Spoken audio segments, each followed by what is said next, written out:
I'm Hannah. And I'm Matt Hannah. I have to be clear because someone on YouTube said it sounded like I said I was Man Hannah. And I was like, well, he is, yeah. He is the man, Hannah. It's my last name. Her first name's Hannah, if you weren't aware. If you didn't get the joke yet after how many episodes. But this is Horror Hour with the Hannahs, and we're here, and we have Jackie here again. You'll remember Jackie from our... Sitcoms up last year. That was my guess. That was a long time ago. Thank you for joining us Happy again. to be back. So, of course, we have Jackie back to talk about another very Halloween topic. Not quite a horror movie, but plenty spooky. We are going to be covering Beetlejuice 2 in this episode, but first, we have Jackie... Beetlejuice. I know, but it's the sequel. But either way, we have Jackie on to discuss our thoughts just on plain old Beetlejuice, the first one, because how can you discuss a sequel without discussing your feelings and your biases from the first one? And we haven't seen the sequel yet, so we're going to record this first, then go see it, so there'll be a cut and we'll tell you. Yep. So I'm going to tell you all my thoughts about this before we even see it. Yeah, cool. Like what we're anticipating. Yep. So Beetlejuice is a 1988 Tim Burton film starring Geena Davis, God damn it, Alec Baldwin, Catherine O'Hara, Jeffrey Jones, Winona Ryder, and of course, Michael Keaton. So massive cast, most of whom, actually no, only a few of whom are returning from the sequel. Yes. I'm a liar. Right off the bat, do we like this movie? Yes. It's fine. I bought into the cult following. I did. Yeah, I actually hadn't seen this until I was an adult. So the same year span, I actually watched Beetlejuice and Hocus Pocus for the first time. And I think I bought into the cult following of Beetlejuice more than Hocus Pocus. As a kid, I watched both Beetlejuice and Hocus Pocus at the same time. Which makes sense. As a kid, I was more obsessed with Hocus Pocus, and now as an adult, I've evolved to be like, Beetlejuice was where it was at. The vibes are weirder, and I am weird. Yes.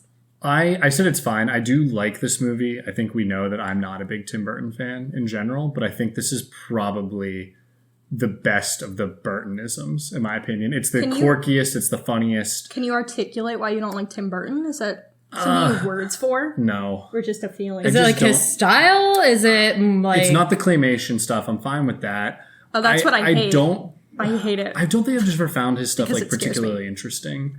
Like storylines of his stuff, or... Yeah, I mean, I like... Or is it like visually, like Sweeney Todd? You don't like how it looks? No, I think that's more of the interesting part. He does... I'm fine with Sweeney Todd. I don't think it's a great adaptation of a musical, but it's just because, like, how are you going to adapt it? Yeah, I mean, that's kind of typical. I've just never, liked the vibe that much of his stuff. And I like the spooky stuff. This one, however, I do, like you said, I think it hits the funnier notes better and kind of the more insane notes. Yeah. I think this movie is extremely chaotic. Yes. And, there are points where the plot just goes, woo! But, it's okay because it's supposed to be chaotic. That is Beetlejuice as a character. So you're able to, push past the stuff that's maybe too weird or doesn't make sense. And I think that's when he's at his best, is when he's a little more chaotic with it. I want to know what the direction for Michael Keaton for Beetlejuice was. I think it was just chaotic. You, bro. I mean, what had he done at the time? Mr. Mom? Had he done Batman yet? He must have done Batman. I don't know. I have no idea what Michael Keaton's order of career looked like. I am really glad, obviously, they couldn't have done a sequel without Michael Keaton being on board. It wouldn't work. So I'm glad he's in it, I guess. Maybe this one also works because they actually let it be dark. Beetlejuice is a bad dude in this. A really, gross, bad person. I love that about that character. This is the year before Batman. The year before. Okay. Yeah. Interesting. So he hadn't done that much before this. He has 1, 2, 3, 4, 5, 6, 7, 8, 8 movies before this, but half of them he was Mr. Mom. Sailor. So, yeah. Well, I will say, I hope this is what got him in Batman. I'm pretty sure this is what got him off on the map. Sorry, I've interrupted you. I wanted to say that there's a big rule about if you want to be a good Batman in a live action movie, that actor should just as well be able to play the Joker as they are Batman. And he's one of them that could have done both. Bale also could have done both, and Robert Pattinson could have done both. You ever think about that? Yeah. Yeah. So sure. That's what I'm saying. Maybe this got him cast there because this is his Joker role, basically. Pretty much, yeah. Except way grosser. Yeah. Like, this shit's insane. What about it do we think made it, like, such a cult classic, cult following movie? Is it just because Tim Burton is Tim Burton? I mean, yeah, there's the aspect of it that all Tim Burton films, I think, appeal to those that believe themselves to be strange and unusual. Yeah. I was going to say this is definitely a found family movie. I think even more than a lot of his other work.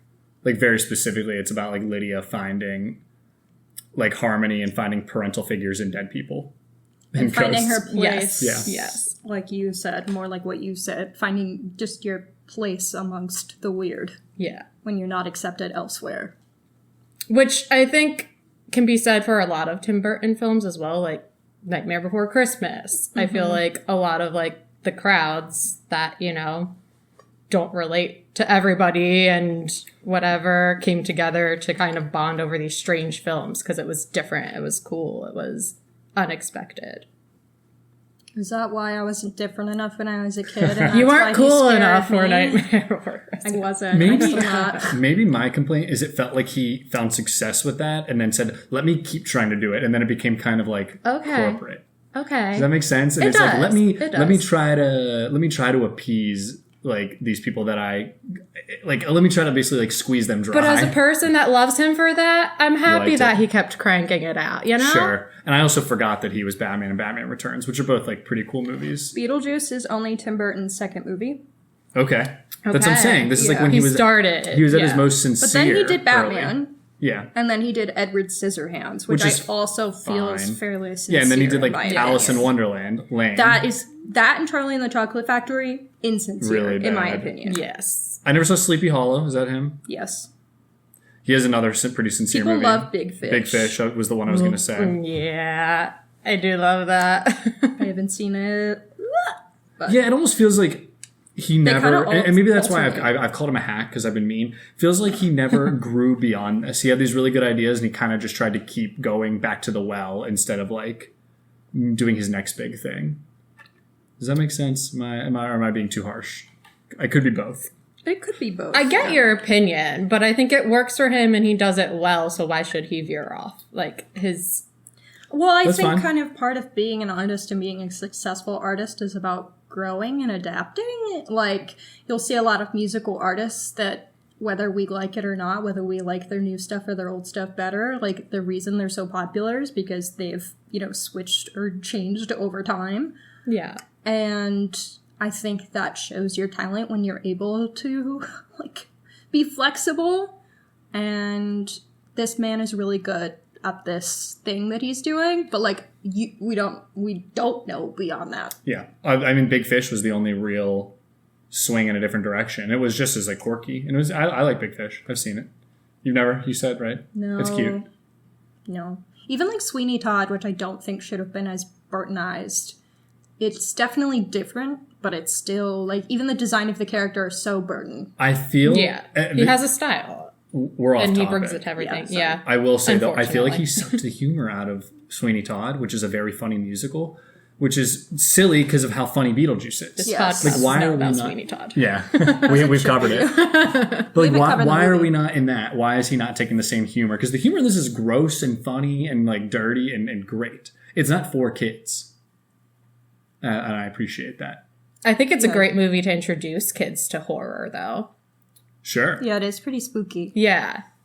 When I guess I mean when the humor's not for kids because, like, Some of the But it Beetlejuice goes is- over their heads, Very, thank very God. true. For sure. It's Oh, one I of don't- those yeah. movies. It's like- actually, I don't know if I'd want to show a kid too young this, because it's basically like some dude can come, like, try and marry you and be a pedophile, and, like, oh, he straight up you is. should do that. I want to if you're give my gonna get kids those something out of it. nightmares. He's the- There's a perv. I Don't know, summon him. but He's she's the villain like, of the yeah, movie. I want this perv to come help me. Well, she wanted to save her adopted parents. She was like, Yeah, she said I'm I'm married. desperate. Well, no, But maybe. then I mean, she's like, yeah, I'll marry him. I think the point also is he's basically the side character and he's, like, the secret ultimate villain of the movie. And he's awful. Like, Yeah, in a I good was way. really surprised the first time I saw it, how long it took for Beetlejuice to be in Beetlejuice. I was gonna say it's great that like his screen time is maybe 50% of the movie, Less, but he's probably. like the main character. It's named after him. He's the antagonist. His his role is very, very similar to what Jack Sparrow should have been for the rest of the Pirates of the Caribbean Yes, movies. agreed. He is not the lead, but he's like the side character that can really like drives the movie forward. And the big mistake that the Pirates of the Caribbean movies made were bringing him to the forefront, and that character falls apart once he's like. How many Johnny Depp movies can we reference? Yeah, a lot of them. but regarding this movie, this is like an issue I have with having a sequel. Is like he isn't the main character. Gina Davis and Alec Baldwin are the main characters. Well, no, I would say the main character is Winona Ryder. Who is the main for character sure. When's the last time you watched this? Because I really think last year. Alec Baldwin and Gina Davis, I feel, are like the protagonist. She's also just a side character in this movie. But, like, she becomes like a main character by the end. But like she's not the one that pushes this plot forward. Like our vehicle who we watch this movie through is. But I'm saying we are with the ghost the whole time. Thematically, she's who matters. Oh, I'd see it differently. But I think we can disagree on that. I don't know. I feel like all the themes are tied back to what she finds throughout the course of the movie. Yeah, I think I have to agree with Hannah on Damn. this. Yeah, I don't think the internet agrees the with you guys. sequel- Maybe not. Maybe not. Which is why, like, her, obviously, she needs to be a big part of the sequel, where it wouldn't, like, Yeah. make sense. It wouldn't flow into a sequel. Like, it needed to be her and Beetlejuice were, like, the two most important. Do I think we're missing a lot of the heart without... Well, I haven't seen it. But, like, do I think it will be missing a lot of the heart without Alec Baldwin and Gina Davis? Yes. Yes. But I don't think they are the movie in the same way. Well, I do think that they are the ones that change the most throughout the movie, which is like they have character arcs. And so like, I do think we're past their arcs. But yes, according to this movie, they have to stay in the house for 125 years. They should still be there. And to me, I feel like they are really the ones that lead that movie and push it forward. So it's like, it feels weird to make a sequel. Again, we haven't seen it yet. That like your side character of Beetlejuice, who's also the side character turned villain, like is back. Because it almost feels, and I think a complaint with legacy sequels is that like, what is the point? Well, you're forgetting why the movie was successful. They're like, Michael Keaton, funny Beetlejuice, bring him back. Is like what I see. I see the guys see dollar signs and then say that. And that's my fear. I haven't seen it yet though, so I could be very wrong. When like, again, to tie it to what Jackie was saying to start it off, like that's not what drew people to it, I'd imagine. Like it helps, but I don't think that's the core of like why it means something to people. No. How do we feel about a sequel existing? I'm down to see more Michael Keaton playing this character. I have no need for it in the slightest with legacy sequels. I think I'm done with legacy sequels. Twin Peaks Season 3 convinced me. No more. Okay, well, we already knew in a that good would way. be your That was answer. good. What about you, Jackie? I feel like it's hard because we're in a time where everything's getting a sequel. It's like the nostalgia. We want all of the stuff that we loved when we were younger to have a sequel and to come back. But I also think that Beetlejuice did kind of have enough of a plot line to where it opens itself up to going somewhere in a sequel. There's enough to grasp onto, like bringing Beetlejuice back, Lydia living in the house now, or like wherever they go with it. It's kind of like, I don't know. It's not as closed of a door as other things that I think they stretched to bring back. Yeah, I would say my thing is there's a lot of like universe that we don't see, and they clearly set up that a lot of the universe exists. The afterlife is great. It's a big waiting room. Like there's a lot of there's that. caseworkers. But I think my issue is that thematically with all of the characters that we have is I feel like all of them have a very good resolution where they all learned something valuable, and I don't know how, like obviously some of the characters to the point where we don't need them in a sequel. I think Winona Ryder like learned enough of a lesson that like with her, I feel like we're going to be treading the same ground with her and her daughter is kind of what I assume will happen. And that means that I don't really want it unless it's going to bring something new. I mean, she was young though, and now it follows her into adulthood. And now the plot is onto her daughter, who I have to admit, I'm excited to see Jenna Ortega have a role in this. Yeah, I love her. And clearly Winona Ryder does too, if you've seen any of the interviews. Yes. So yeah, I am interested, but I can't say it's the movie of the year that I've been the most excited for. That's fair. Something that Jackie said about the nostalgia of it, and it made me think of another movie that I've said is movie of the year, which is I Saw the TV Glow, that I think a big central theme of it is that nostalgia is a prison.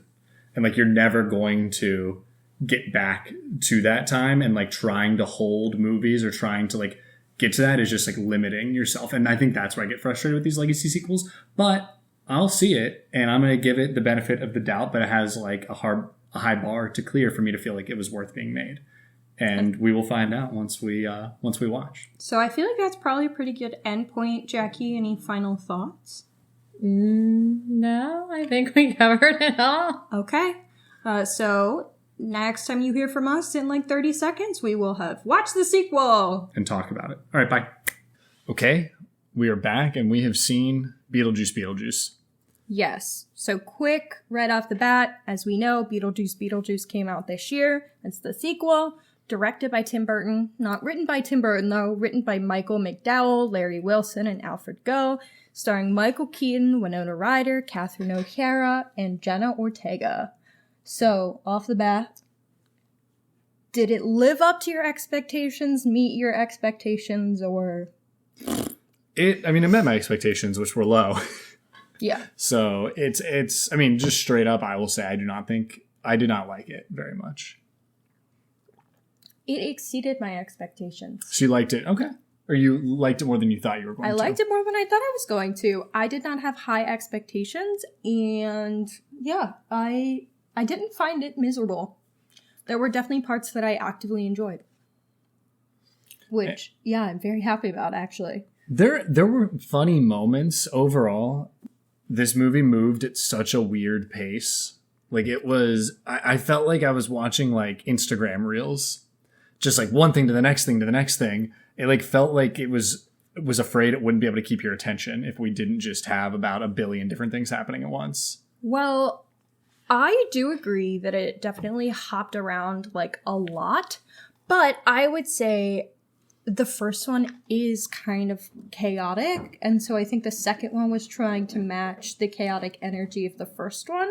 I think just in terms of like plot, that's not where it did it. It did it more in the choppiness. I guess, yeah. I just think the first one's like kind of cut and dry movie. Like it follows a pretty normal, like all things considered, like structure, where this one just had no structure at all. Well, I think what the issue was is that they didn't have like a concrete storyline to actually get all of the characters in the final place that they wanted. So, like, they knew that Beetlejuice obviously needed to be in the movie. It's a Beetlejuice movie. But I don't think they had a good idea of how to get him there or how to be able to convince, like, why he would want to be with her and why she would be willing to have his help. I think they really struggle with that. And so, obviously, the way they did that is for him. It's like having his wife from this life there trying to track him down, and then which didn't work. And then they had Winona Ryder, Lydia. They had her and her, like, the issue with her daughter and her boyfriend, and it just like that story wasn't fleshed out nearly enough. So then it doesn't like pull together well. So it just feels like all of these really tiny storylines that go on for like 4 minutes thrown into it. Yeah, it felt like they had like 5 or 6 different ideas, and they just didn't really cut it down enough to make it like work together. It felt like it was a mess, in my opinion, and not in like a good way. There were things that I did find really fun. There were funny moments for sure. Yeah. So let's quickly just give the back of the box summary before I accidentally spill too many beans. The back of the box summary is: after a family tragedy, 3 generations of the Deetz family return home to Winter River. Still haunted by Beetlejuice, Lydia's life is turned upside down when her teenage daughter Astrid accidentally opens the portal to the afterlife. So that is, you know, what gets kind of everything started, except kind of not really.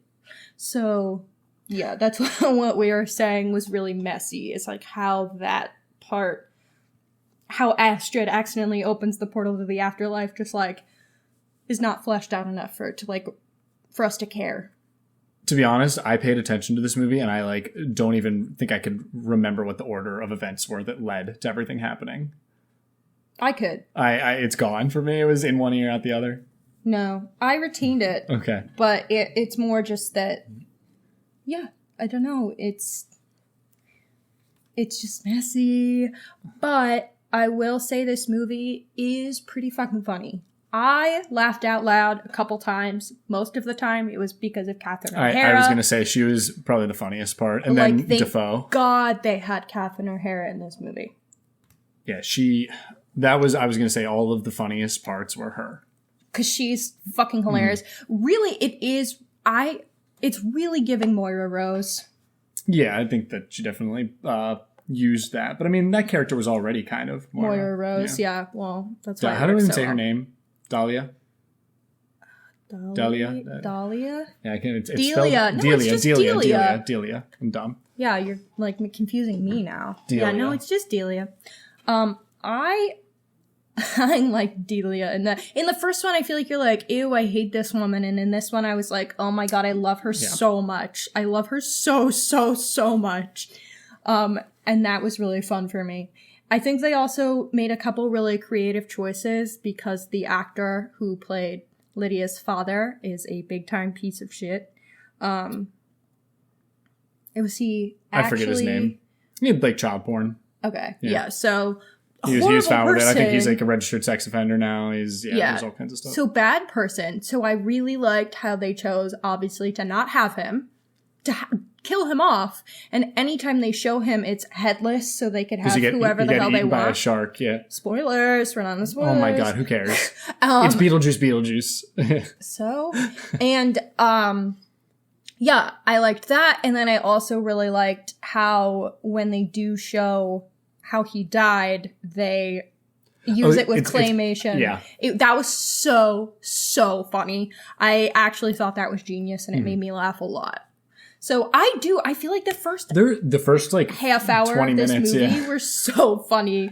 But then they made some other stupid decisions. Like we said, I think the story is just like really cluttered. It feels like it needed a couple rewrites. It needed a lot of rewrites. A couple passes. It feels like a first draft. Mm-hmm. It feels like they got all their ideas out on paper, and instead of like rewriting it to like make it more cohesive, they just made the movie. And they were like, sounds good. They also like Lydia, something we complain about a lot, which is such a small detail. And you see it in the trailer. What is with her hair? Why did they do that? This is an adult woman. She doesn't need to have those weird fucking she has the exact bangs. Same hair the entire movie that she had in like a couple scenes in the original, which is like the spiky bangs. And I actually think it's kind of a indicator of like a bigger issue I have with the movie, which is that, and all legacy sequels, is it insists upon itself. Right? Like it's obsessed with what it was in the past, and it's trying to take you back to the past. Yeah, it's nostalgia baiting really severely, and it just doesn't work because we are in a different time. This character is a different person than who they were. And it's kind of that, and I find that a lot of these legacy sequels like think we're stupid. Or it's like they're jingling keys in front of your face. Like you're a baby. Like, here you go. Here, you want the thing from your childhood? You have it again. I'm not going to challenge you at all. Let's just do the exact same shit again, which this movie does throughout. And it's like, I don't know what it is. Like, are we terrified of growing as people? So we don't want our movies to grow either. Like, we don't want our characters. We need to just go back and rehash the same shit.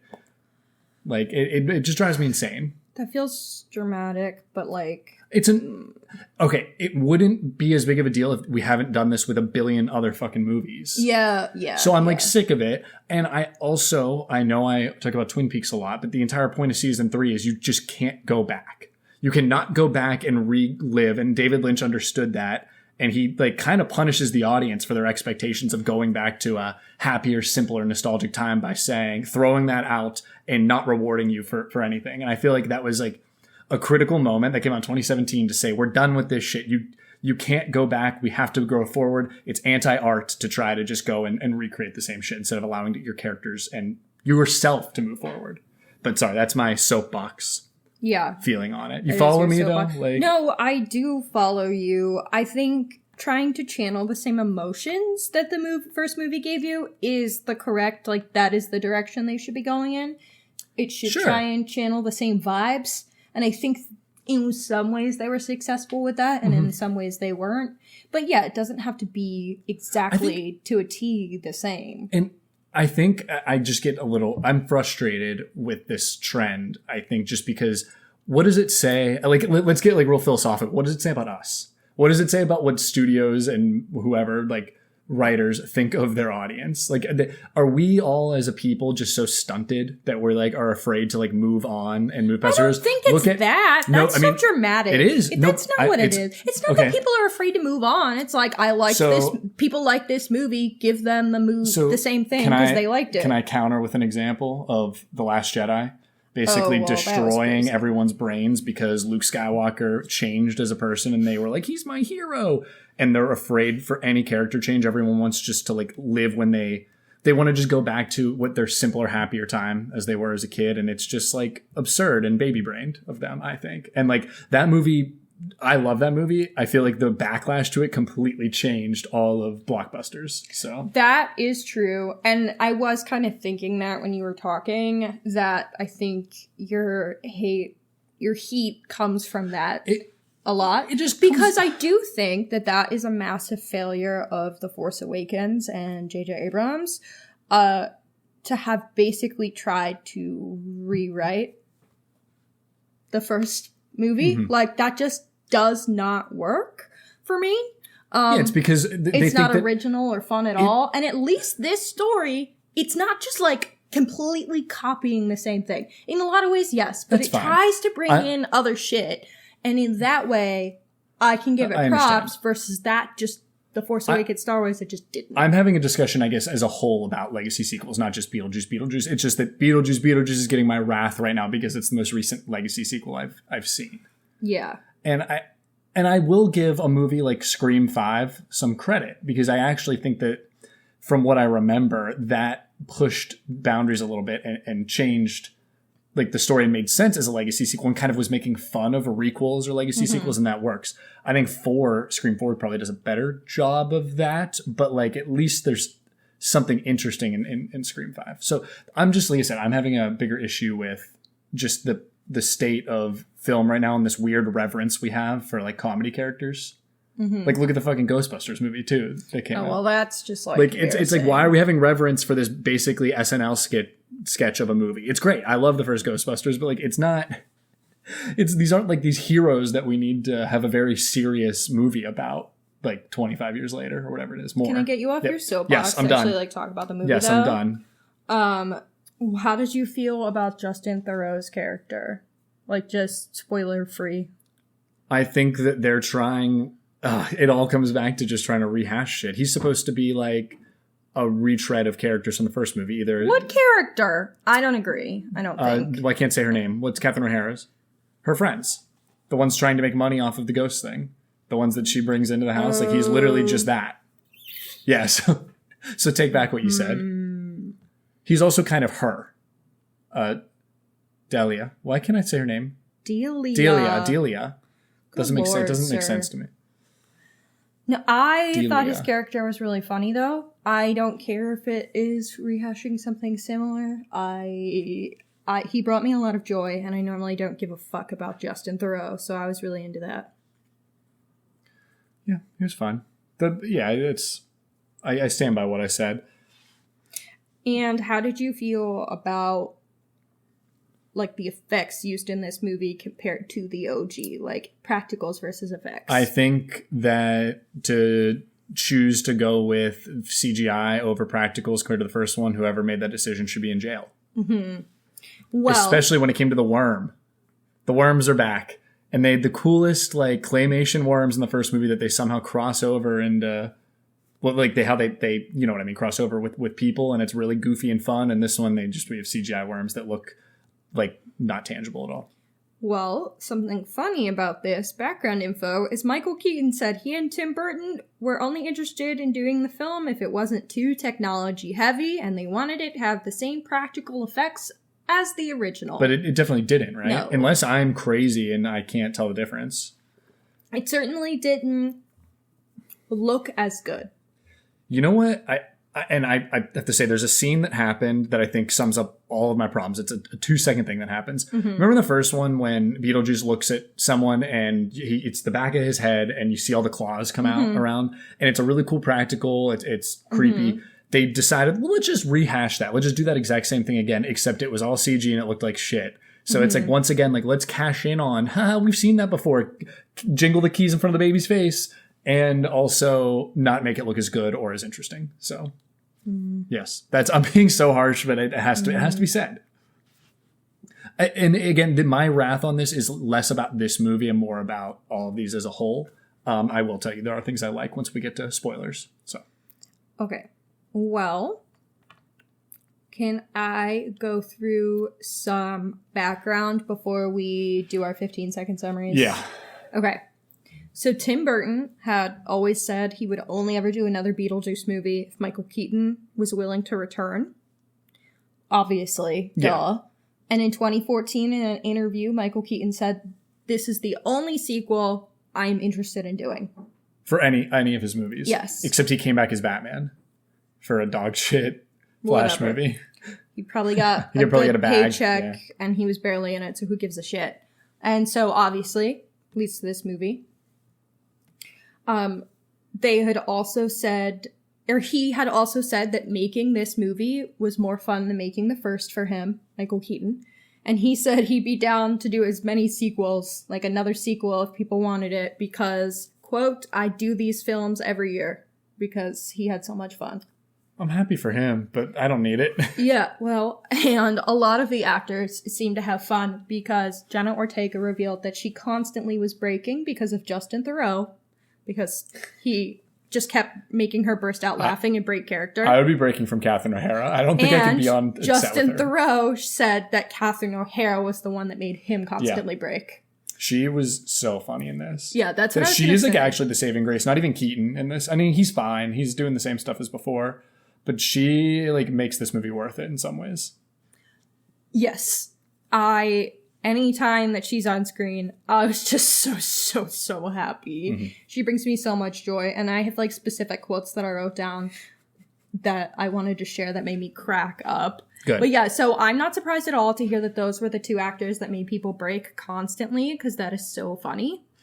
Another fun fact, in the first movie, Beetlejuice talks about cooking for Adam and Barbara and says, "Hope you like Italian." So in this movie, he was actually They Italian. made him from Italy. Spoiler. That's another problem I have. Spoiler, Beetlejuice was alive at one point, but I always thought he was just like, he was so powerful and like a demon, I assumed that he was always just in the afterlife. I know that's not, I don't need to complain about that. I don't really care that much. It was just kind of a weird addition. Yeah, I didn't need that. I did not. Kind of takes some of the mystique away. He's just supposed to be some gross ghost guy that's like clearly pretty powerful. Yeah.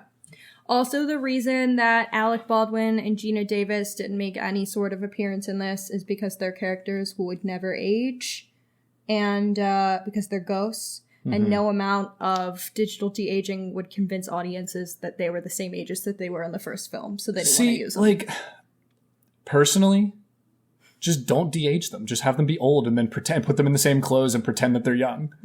It's movies. Like, that would be funny and fine. And I do think that they're big time lacking in this, but I guess their story's over, so. It is over. I think they have very much have. But everyone's story was arc. over. Maybe we should have had another Beetlejuice movie, but remove all of the characters from the Except first, for except for Beetlejuice. Beetlejuice. Like, that would have worked better. Yeah. But I'm not a writer, I'm not making this movie.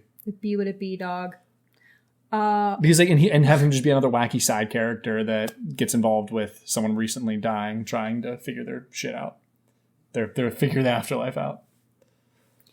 Lastly, guess who was in talks for Willem Dafoe's character before Willem Dafoe got it? Guess? I don't know. It's someone who we have frequently, like, we kind of join them together in our brain sometimes. Willem Dafoe and someone else? I don't know. Christopher Walken. Oh, I don't join them in my brain. That's I have funny. before. So, Yeah, that'd be very funny also. I liked that character. I didn't. Oh, you didn't? I thought he was really funny. I thought it was useless. I mean, it was I love definitely Willem useless, Dafoe, though. Hey, So, yeah, whatever. I always say we're not allowed to say nothing about a movie is useless, but there is definitely some stuff in here that just felt off. Okay, well, let's do 15-second summaries, and then you could give us the actual plot. Okay. You ready? Go. Yeah. Movie rehashes lots of same things. Lydia still talk to ghost. Daughter can talk to ghost. Daughter gets fooled by ghost. Lydia and Beetlejuice save daughter, but all of that kind of happens in like 20 minutes, so I don't know. I don't even know how I'm going to do mine. Okay, well. All right, I'm not even going to make it through. I'm going to try to do a real one. Oh, I wasn't. No, come on, start over. You did the same to me. You also I'm ready. Give me like a countdown. Give me a countdown. 3, 2, 1. Okay, so basically Lydia's a ghost hunter lady, and she has a daughter that hates her and doesn't believe in the ghosts because their dad died, and they won't see them. And then they have to go back for her Lydia's dad's funeral, and then Beetlejuice is showing up and is around, and she has to do another contract to marry him to save Lydia because Lydia gets involved with the serial killer boy ghost. Yeah. That was more than 15 seconds. I know. I was doing pretty good. And then there's a dumb music. Well, it's not dumb. Well, the thing is you can't summarize this movie in 15 seconds, which is our normal bit, because there's so much crazy shit happening. Listen, I'm about to do this plot summary, and wish me luck, because it is a doozy. And if you're going to be confused at the end of it, like, I understand. So here we go.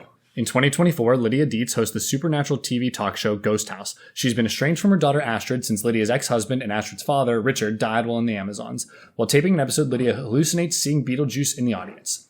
Shortly afterward, Lydia's stepmother, Delia, informs Lydia that her father, Charles, has died to a shark attack. They and Astrid travel to Winter River, Connecticut for Charles' funeral. At the wake, Roy, Lydia's boyfriend and producer, pressure her to marry him on Halloween. She hesitantly agrees. Meanwhile, Astrid meets a local boy named Jeremy who invites her to spend Halloween with him. In the afterlife, Beetlejuice oversees an office of bioexorcist, assisted by Bob. Beetlejuice is still obsessed with Lydia. Former actor turned ghost detective Wolf Jackson warns Beetlejuice that his former wife, Dolores, has escaped captivity and gone on a murderous spree, draining the souls of the dead searching for him. The couple meet during the Black Plague in Italy, but Dolores was a cult leader who poisoned Beetlejuice as part of an immortality ritual. He murdered her before succumbing to the poison. Astrid discovers she has inherited her mother's psychic abilities and realizes Jeremy is a ghost. He persuades her to accompany him to the afterlife to help regain his life. In exchange, she can meet her father's spirit. Meanwhile, Lydia learns from a realtor that Jeremy murdered his parents 23 years earlier and then died when the police tried to arrest him. Lydia reluctantly summons Beetlejuice and signs a marriage contract in exchange for him taking her to the afterlife to save Astrid. Wolf discovers Beetlejuice has brought a living person into the afterlife and launches a manhunt for him, capturing the disguised Bob. Dolores meets Bob at the police station while continuing her search for Beetlejuice and drains Bob's soul. As Beetlejuice and Lydia search for Astrid, Jeremy escorts her through the afterlife's bureaucracy. He admits to tricking Astrid and exchanging his life for hers. Astrid is taken to the Soul Train to be sent to the great beyond, but her father Richard spots her. Lydia pulls Astrid off the Soul Train, and they escape through the portal to Saturn's moon Titan, where Richard saves them from a sandworm. While Beetlejuice sends Jeremy to hell, Richard shows Lydia and Astrid how to return to the living world. Meanwhile, during a mourning ceremony for Charles, Delia is bitten by 2 venomous asps that she was assured were defanged. She arrives in the afterlife and summons Beetlejuice to help her find Charles. He agrees in exchange that Delia will help him find Lydia. After Lydia and Astrid escape from the afterlife, Astrid tearfully apologizes to Lydia for not believing that she saw ghosts, and just as Lydia was about to say something, the priest shouts to them, and the two arrive at the church for Lydia and Rory's wedding. Beetlejuice appears with Delia and interrupts the ceremony. Beetlejuice uses a truth serum that forces Rory to admit he never believed in Lydia's abilities until now and is only using her for her money. Beetlejuice prepares to marry Lydia when Dolores arrives seeking revenge. Wolf also arrives, but Beetlejuice freezes him and his comrades to avoid arrest and continue the wedding. Astrid opens a portal to summon a sandworm from Titan, and Beetlejuice leads it to devour Dolores and Rory. Astrid reveals that Beetlejuice illegally brought Lydia into the afterlife. Their marriage contract is then voided. Lydia recites Beetlejuice's name 3 times and banishes him back to the afterlife. Delia returns to the afterlife with Wolf. She is reunited with Charles' spirit as he is about to board the Soul Train to the great beyond. As everything returns to normal, Lydia ends her ghost house show to spend more time with Astrid. However, Lydia has reoccurring nightmares about Beetlejuice, knowing that he will never give up his obsession for her. And that's it. That is a doozy. Okay. So, yeah. What a mess. What a mess. What do you feel is, the biggest issue when it comes to that messy-ass plot? Then I think I said most of it. It's just what I had the biggest issue with, I guess, is that the reason that a lot of it kicks off is because obviously they go back because Dad's dead. I have no issues with that. That makes sense to me. I'm good with all that. But the reason a conflict kicks off is because Lydia's daughter is tricked by the dead ghost boy to hang out with her. But that storyline, we don't really care. They don't build it up. if I had cared about this character, or we had had a lot of this character, it would have been more shocking. It would have been more concerning, but we don't.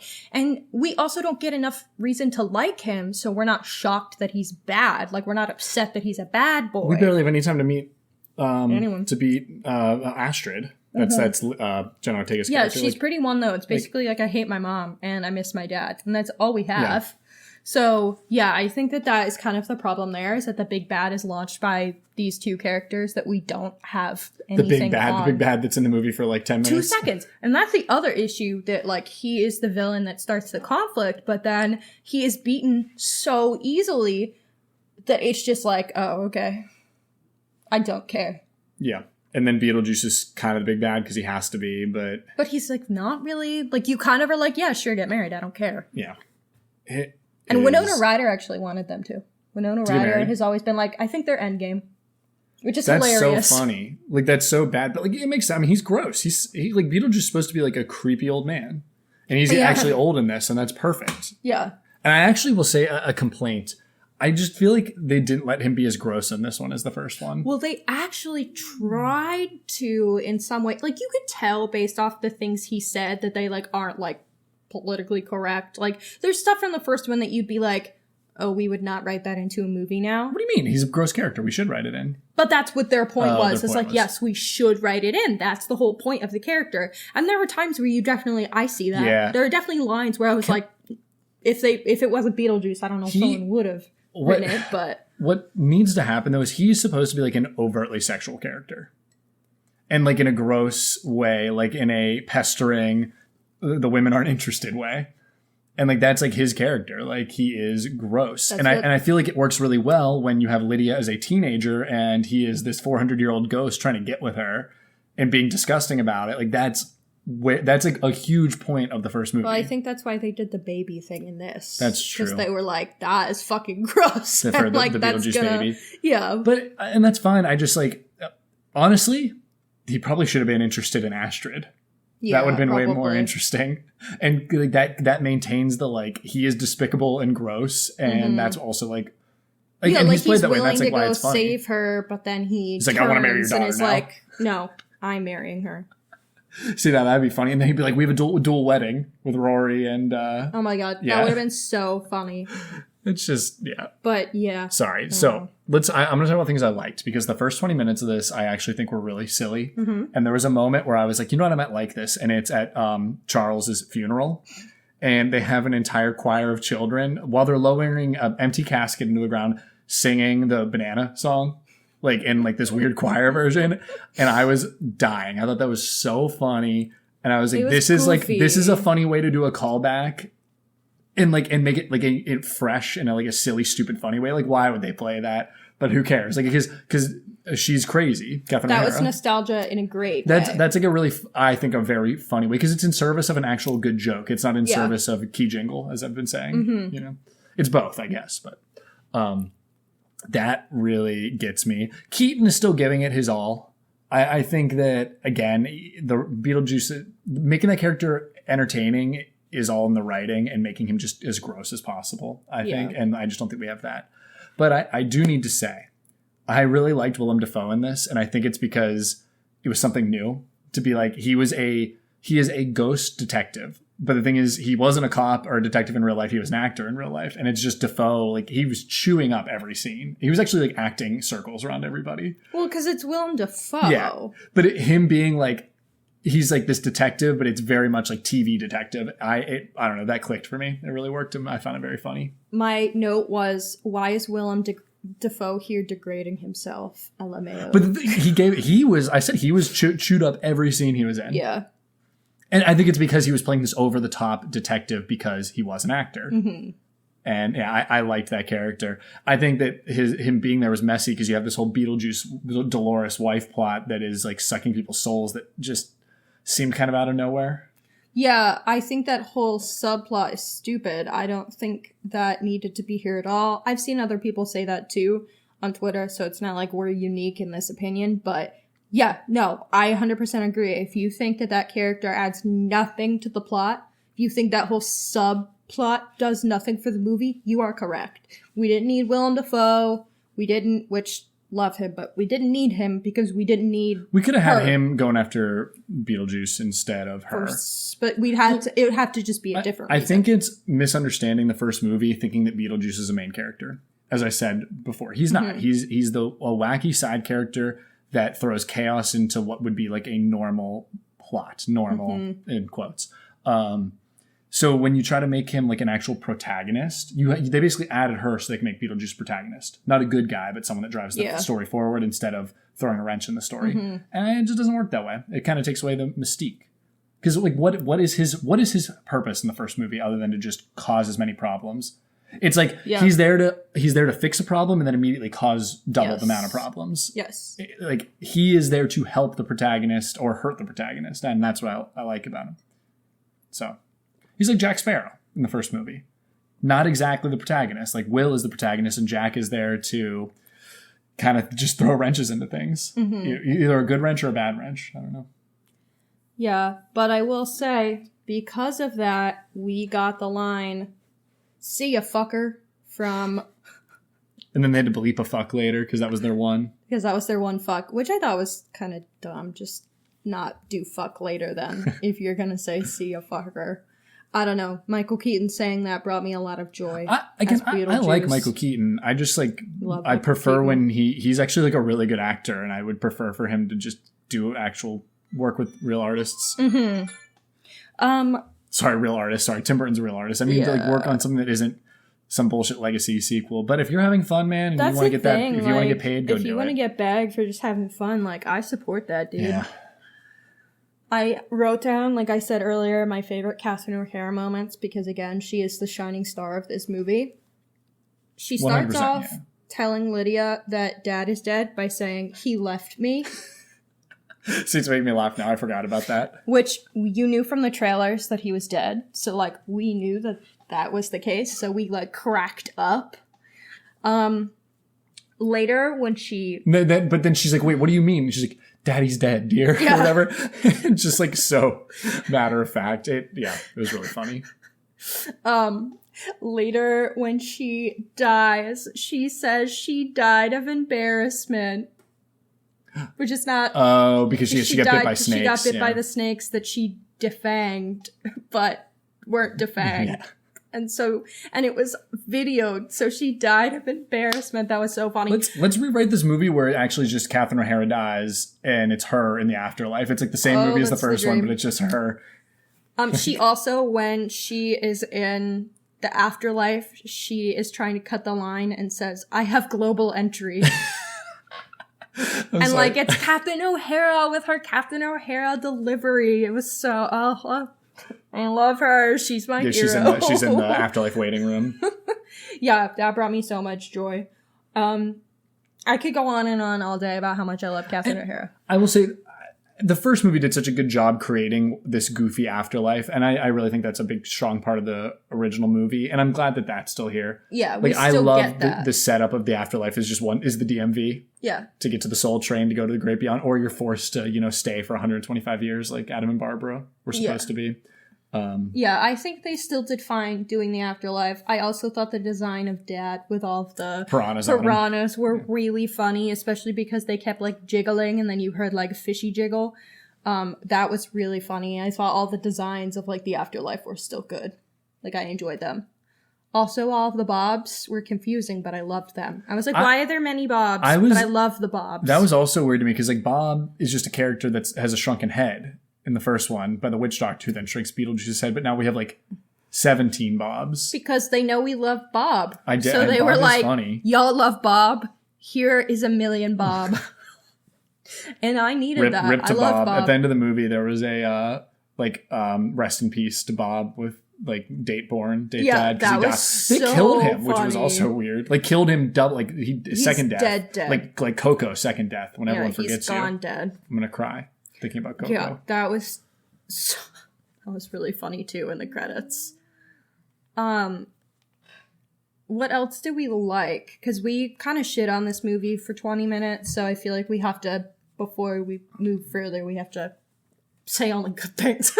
I mean, I think I said what I liked. It looks fine. It's never going to capture the magic of the way that first one looked. Also because it was shot digitally and not on film. which the first one shot on film and very clearly. Yeah. You lose a texture, especially in the afterlife. Yeah. I thought the lighting in the afterlife wasn't as good. I don't know what they need to do to make it that way, but like the overall look in the afterlife looked like they were shooting on a soundstage versus in the first one, like I felt like I was in a different place, a different fucked up weird place. Mm-hmm. So that's sad. It's just hard when you can't recreate that in the 21st century. Yeah. Well, do we have any favorite scenes? Yeah, the funeral when the kids are singing the banana song. Yeah, I kind of want to just be like, anytime Catherine O'Hara is on my screen is my favorite scene. Especially early on in the movie. I do think the scene where she tells Lydia that Dad is dead is like funny. A highlight scene because it's her first introduction to the movie and it's really funny. This movie did really trick me because I was like, this is, the jokes are fresh, it's funny, and then it kind of just went off the rails. Mm-hmm. Oh, I also was going to say, like, Jenna Ortega and Winona Ryder are fine in this. They're nothing to write home about. No. They're kind of their normal selves, which is good. I think it's definitely the secondary characters who shine, that are shining. Yeah. Well, they get to be more of the straight men, I would say. Yeah. I think, and this is not embarrassing for Winona Ryder, but the whole, as you said before, the hair being the same and just refusing to have her be any different than she was in the first one is kind of embarrassing from a writing standpoint. From a writing standpoint, from an audience standpoint. Like, what do you think of me? But whatever. People apparently, that's what we want. Did this movie mean anything? Was it trying to do anything besides make a funny sequel? No. It had no commentary. Like I said, Scream 5 at least had commentary that like requels and legacy sequels are silly while being one. This is just a legacy sequel that wants to rehash the shit you've already seen with at least a couple new fresh jokes. I really don't see it saying much of anything. Yeah. Yep. I agree. It felt like a TikTok movie. I'm sorry. Like I was getting whiplash. Mm-hmm. And I was like, how did we get here now? And it was just one thing to the next.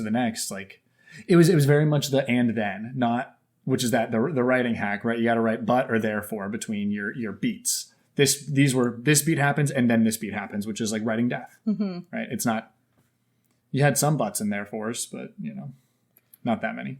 Would you, like if people were like, oh, I want to see the Beetlejuice sequel, I love Beetlejuice, would you be like, yeah, you could watch it? Or would you be like, don't fucking touch it? I mean, I would just say watch the first one again. Like it's always there. If you want to get that same nostalgia and entertainment, you're going to be better off just rewatching the first one than seeing some legacy sequel. But there are like some funny moments. So if you like the first one a lot, sure, like go watch it. You're going to have fun with some of it. I don't think it's going to be that memorable to you though. I think you really are always going to have the first one that you want to go back to. Yeah, I was going to say my takeaway, what I would say is, yeah, there's a lot that's really funny, but like it doesn't touch the first one. And I just, why... who has the idea? Is it the audience? Is like, we want sequels. We want to see these characters again. Like, do we forget we can always just go back and watch the movies that we love? Like, we don't need to see them. But we've seen the movie enough times. I want more. I want more of this character that I love. That's how I feel. Like Pirates of the Caribbean, like as much as 2 and 3 aren't as good as the first one, I'm glad they exist because I love those characters and I like that universe. It makes me really happy that there's more. I agree in that situation, but then like post that, it's like, yeah, no, I'm okay. Yeah, it's also, I'm also talking legacy sequels versus regular sequels. Regular sequels are fine. Ones that like come out around that same time that are like continuations of story, fine. A legacy sequel needs to have any artistic merit, needs to change, needs to like say something beyond just rehashing. Yes. So you have said at least 27 times. Yeah. So I think with that, it seems we don't have much more to offer besides points very funny, points messy, not worth existing. So with that in combination, we have to rate it. How would you rate the movie then? It's a 4 out of 10. I don't think it's that bad. Well, I gave it 2 out of 5 on Letterboxd, so that's my 4 out of 10. I give it a 5.5. Okay. That's fine. Maybe a 6. I don't know. Because it was so fun. Like, if something makes me laugh that much actively out loud, then, like, I'm kind of for it. I just think the filmmaking itself is messy, like we've said. So, it depends. Like, if you're watching this for, like, good filmmaking, a movie that is saying something and means something, no, you're not getting that from this movie. If you just want to have a fun time, yeah, you might be getting that, and that's okay. It is fun enough throughout. Yeah. It's just like, and maybe I should say, like, the first one isn't something that fully, like, speaks to me. I think it's, like, fun and enjoyable. It's not some, like, wonderful piece of art, and that's fine. I don't know what I would rate the first one. I mean, I don't think I could rate the first one higher than, like, a 7.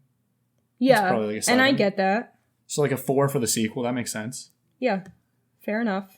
If that's where you're sitting, that's where you're sitting. Yeah. That's fine, dog.